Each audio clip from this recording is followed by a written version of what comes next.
Nation, what is going on? We are here and we are going to give you a video about how you should approach stop losses or not use stop losses or whatever it may be, and why you're probably using stop losses most likely incorrectly.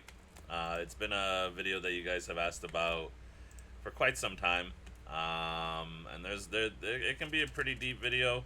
This is probably going to be just like part one, where we just kind of go over like kind of the basics of where you're probably making mistakes, what you should be looking out for, and so forth. But like on the other day on stream, we were talking about this, and a lot of people, fundamentally, when it comes down to stop losses, a lot of people will end up either in a bad stop loss because they opened up a shitty position, essentially. Like their entry to begin with was mediocre, but we'll discuss that later. But the secondary thing that a lot of people don't notice or think about when they're doing stop losses is where they're actually putting their stop losses. Like a stop loss shouldn't be, oh, I don't want to lose this much money, so I'm gonna put my stop loss there, and and that's what I'm gonna do. I don't want to lose whatever X amount of dollars, right? Let's just say it's $1,000 trade, margin on the trade, and your stop loss is like, you know what, I'm willing to lose 300. If you're going in with that type of mindset, you're probably already gonna lose in general. You're not really going to achieve. You're already going in with a losing mindset. If you remember watching my YouTube video about bankroll management, if you're already kind of going into thinking like, oh, I don't want to, that's not the right way to think about it. Number one. Number two, to kind of look at this, a lot of people will end up having their stop losses at like key EMA areas, right? So let's say I don't know. I'm just gonna try to give an example right off the bat. I haven't cooked up anything. I'm pretty sure I can cook up something here, but a lot of the times, if we look at like EMAs, right? So let's say for whatever god awful reason you open up a long here, right? It'd be a terrible long because or sorry, a short, not a long. If you open up a short here, right? And a lot of people, will use, let's say, EMAs, right? You don't really want to use EMAs as like your stop loss area, because a lot of the times, your position will go to the EMA and then maybe it'll reject, right? That's one thing you don't want to set yourself up. Like, don't set yourself up into already a losing situation where wherever you set your stop loss, like a top of the Kellner or a bottom of the Kellner or an EMA or whatever, right? Don't set your stop loss there, because, if you set your stop loss there and then it just decides to, go the fuck back up, you're just gonna cook yourself, right? Ideally, if you're looking at, let's say, this situation, and you open up let's say you open up a long here, and you're like, you know what, if it goes back to the 100 EMA, let's assume it's going to be here, I'm going to close it, right? So it goes back down to the 100 EMA, and then when it reaches the 100 EMA, it pops off again, and you're like, damn, if I only hadn't like stop lost myself, in a sense, or which we can also discuss stop profits, because a lot of people will open up a trade, like let's say a short, let's say you open up a short here, and you're like, you know what, I'm gonna set up my stop loss, stop profit right here, which fundamentally it's not a bad play, because you're giving yourself that room over here to not get, lose money, right? But also at the same time, you should also be thinking about like, oh, why not just take some profit when it hits a key area, slightly oversold stochastic, and you start to notice, actually maybe there's a bullish divergence there, so maybe I should take 50% or whatever, and then not do the situation where you end up closing your entire trade up here because it's like, oh, I don't want to lose X amount of dollars, and then the next thing you know, it goes back down. I'm sure that's happened to a lot of you, right? Which in a sense is also a stop loss, but we'll call it stop profit in this situation. That's a whole other fucking video that we can have. This is just gonna be very, very simple level introductory on very basic things that I notice a lot of newbies do at the beginning, and they probably wish they didn't do, right? So in this situation, it's an example of, you know what, if you're already up on your short, right, never turning a winning trade into a losing trade, right? You want to take profit where, you know, at key areas, right? You wouldn't you you wouldn't want to set your, you know, stop profit, stop loss up here, because you're gonna miss this theoretical entire move, and if it does reject into like a bearish rejection there, then you're just gonna fuck yourself, right? But going back to like stop losses and stuff, another very important thing about stop losses is knowing your win rate. You know, if your your stop loss you should know, just in general, like where where where you should stop loss, right? So let's say you did open up a short here. Let's just say you got the body of the candle there, right? You didn't get the whole wick, but you got the body of the candle.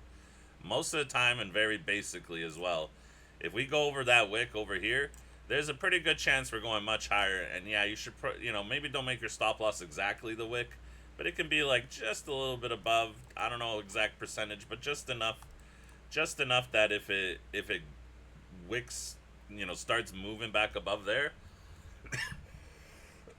above that recent area, then that's good. Same thing goes for like longs. You know, like if look for the recent areas that have played out, and try to find out like where's the recent like bottom wick and where's the recent top wick, right?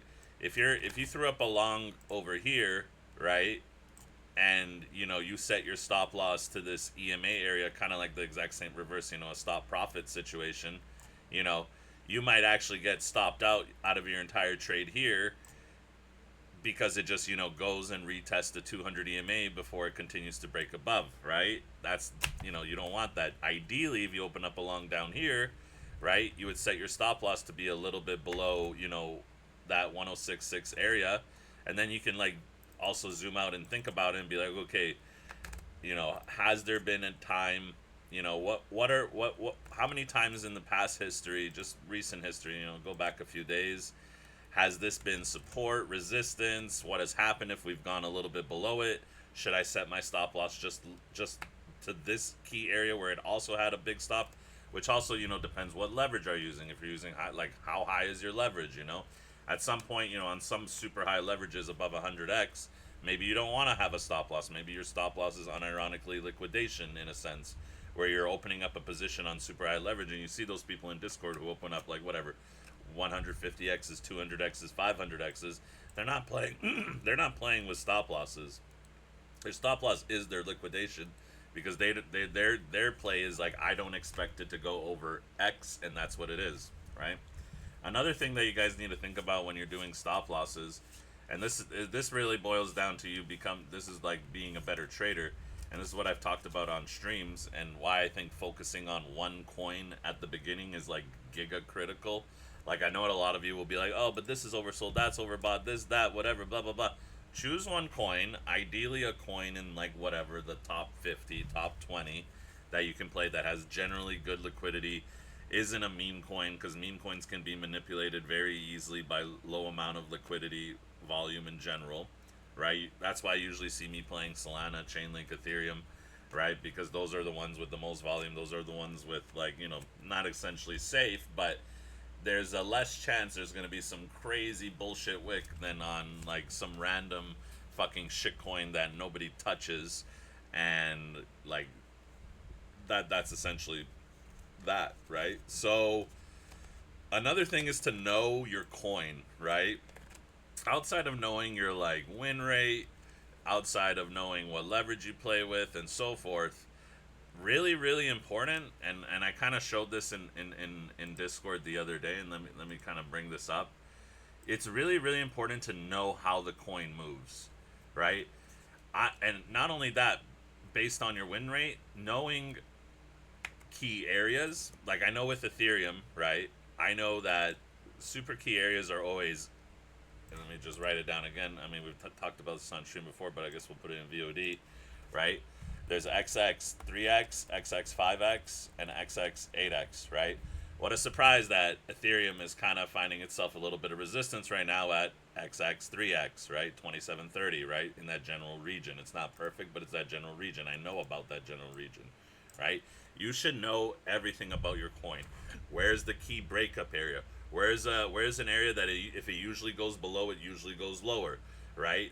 Those things can also add into your stop loss ideas. We know that if Ethereum goes above 2850 on a daily candle or hourly candle or whatever, there's a very very good chance it's going much fucking higher, right? The same thing with it going below 2335. If it goes below 2335, it's probably going a little bit lower, and that's exactly what you saw a few weeks ago, right? So maybe not necessarily high leverage or low leverage, and that's the real hard part for me to like be able to tell you how to stop loss exactly to your situation, because I don't know what leverage you're playing with. But what I can tell you is you need to become a master of the coin. I know I can snipe Ethereum within a $10 range. $10 is usually my stop loss on average. It's not even just like, oh, percentage or whatever. I know I can hit Ethereum within a 10-cent range. I know I can hit Solana within a 75-cent range. I know I can hit Chainlink within a 8 to 15-cent range, depending on the leverage and margin that I'm playing with. I will adjust it with how I want to play it on that end of the spectrum, right? So that's what you need to be able to figure out about yourself too. If you can't answer like how accurate you can snipe a coin or how accurate you can play a coin, then you're just fundamentally just gambling and hoping it works out for you. It's much better if you know these type of situations beforehand, right? Like, why do I have all these like trend lines? You know, a lot of people will be like, "Oh man, you got so many trend lines." Like, "Oh, bro, you know, how do you see all this shit?" And let me go to my main chart. Where the fuck is my main chart? There's my main chart. Right? And it's like, you know, this is my low time frame chart in a sense, right? I'm not using this on the daily because when I zoom in on it, this is where I know I have history. I know where the battles are. I know that if it goes above 2673, what a fucking surprise. It went to 2722 because historically that's just what it does. When it goes in this area, it just happens to just have a fucking meteoric fucking rise, right? You can see it here, like what happened last time, went higher. What happened last time, went higher. If it rejects it, okay, let's see what happens, right? We got rejection here, right? This is where you just kind of, for me, it's just I don't need to keep track of the data because I know it's just in my brain at this point, right? I don't need a spreadsheet. I don't need nothing. I know these areas. I've played these areas for years. I know exactly what they're doing. I know exactly where they're gonna have rejections, potential rejections, and then this kind of coincides. Like, hey, why are you opening up a short position at 2685? Because there's a pretty good chance it's probably going to go to at least 2720, if not even 2775. So opening up a short there, and what I said at the beginning of the video, saying, hey, if you're opening up bad positions, you're gonna have bad stop losses, right? So, like, okay, if let's say, I did have a short here at 2670 earlier, essentially, and I was like, you know what? If it goes above 2674, it's probably gonna rocket off, and that's what exactly it did. I had a tight stop loss of $4 just because I knew that this was a fucking giga key area to deny. And same thing here. Do I have a short at 2720? Of course I do. Now what's my stop loss? 2726. If it goes higher, probably goes fucking higher at this point, right? You kind of coincide. You look at the technicals too. You look at, okay, what is the 9-minute stochastic? Okay, there's a chance of a deny here. I do know that if it starts spiking over it, then it's even more bullish than I expect it to be, and it's gonna fucking ride it, right? And if I can ride it down here to 2675 again, I'm going to take some profit here so I don't ride the elevator for free. And then if it goes back up, great. It goes back up. Stop loss a little bit above, where I entered, and a little bit above that previous wick. If it doesn't go, above my previous wick, we're good. You can be a little bit more, like I said, within that 10, for me, it's within that $10 range, and we can make a play, right? Don't always just look at the 9-minute, zoom out. What's the 27-minute like? You look at the 27-minute. You look at the stochastics. Do the stochastics kind of line up here? And the 27 minutes still looks like it has room to go up. Let's see what this 9-minute will do. Let's see if there's any validity to this actual pushback. Maybe it just pushes back to 2690 and pops right off, right? So that's what we're watching for here too, right? If it just pops off here and it starts going back up, Worst case, I mean, you can just get your entry back, and all you're doing is paying for fees at best, or breaking or slightly positive, barely positive above fees, right? But positive is still positive, right? So these are the things I think about. It's not only about it's taking everything and putting it together. What's your win rate? Where does the coin usually play? Where do you know the coin usually plays? What are the key areas? Don't set stop losses at don't enter at a bad position just because you think, oh, it's gonna short here. You gotta play to the statistics, you gotta play to the history, you gotta play to the pattern. Sorry about the coughing, but that's just how it goes sometimes. A little bit sick, but not sick at the same time, right? So you're just trying to, and this is what I talk about in my other videos: the writing your story, putting the story together. That's all you're doing here. You're putting a story together. Is the deny going to be 27-22? Yes or no? Why? Little chart. Yes, it can deny here. Why it can't deny here? Yes, no, yes, no. Just break it down in a sense of why it can, why it can't. What do you need? What don't you need? What could happen? What could not happen? Right? And then based on the developing situation, you can be a little bit more sure on how to play these stop losses. There's other things like trailing stop losses you could look into. There's a multitudes of things that we're probably going to talk about in the next video because I don't want to make it too long. Plus, I want to make more content. But I think that's a good start, right? Let's go. Let's redo the checklist. All right. Number one, be a master of a coin. Don't be flip flopping. Just choose one, man, or two max, but one really. Like, I don't understand people that play hundreds of positions or 10 positions, 5 positions, whatever.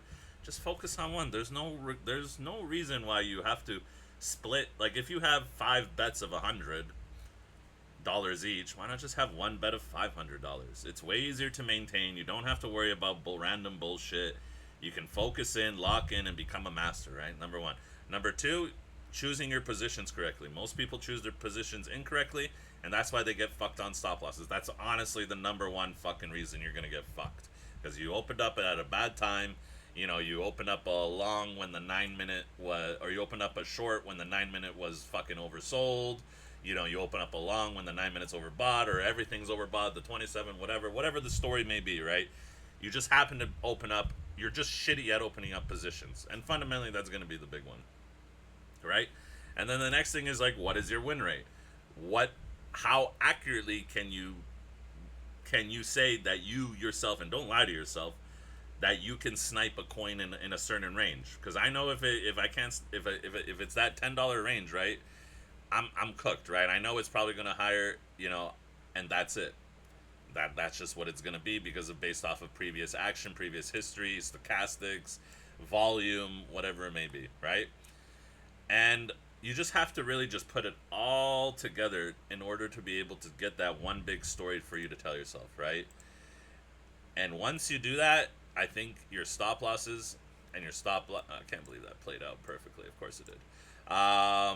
You can actually, see how that moves for you, right? And take that to your advantage, see where the plays move, and actually set yourself up for a better situation.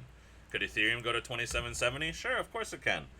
Is there a good chance that it could deny here? I mean, there's a chance. The 9 minutes a little, weak on the volume, and we're not really having a serious pullback, and that's what I talk about in my Discord. If you see my Signal chat, it's like, okay, we have a little pullback, but if it's a shitty pullback and we're oversold or getting close to oversold again, and you're not even retracing half of that previous pump, it's fucked. It's going back up. You might as well fucking close it.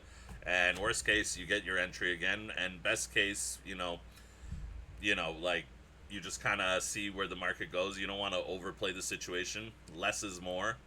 And that's it. I hope that was informative in some way, shape, or form. If you have any more questions, put it down in the comments, of course. And I think that's it for me right now. We'll come back for part 2 soon. But take care. Brush your hair. Scrub your scalp. Hi, I'm out.